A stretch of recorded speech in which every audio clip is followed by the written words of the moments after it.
நமக்கு முக்காவாசி பிரச்சனைகள் நம்ம அமைதியாக இருந்தாலே வந்து நம்மளை ஒதுங்கி விட்டு போயிடுங்க.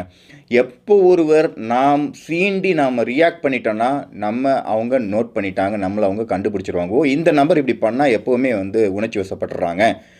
அழகாக வந்து ஒவ்வொரு வாட்டியும் நம்மளை காயப்படுத்திக்கிட்டே தான் இருப்பாங்க.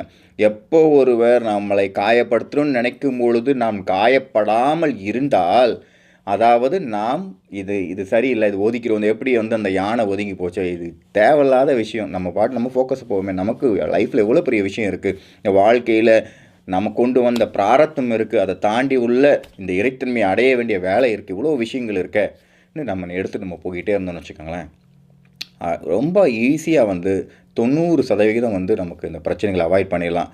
ஆகையால் நம்ம வாழ்க்கையில் சீண்டி பார்க்குறவங்க எல்லாரையும் நாம் திருப்பி சீண்டணும், திருப்பி ரிவெஞ்ச் அடிக்கணும்னு கட்டாயமே இல்லை. ஒரு காலகட்டத்தில் சில பேரை நம்ம ஹேண்டில் பண்ண வேண்டிய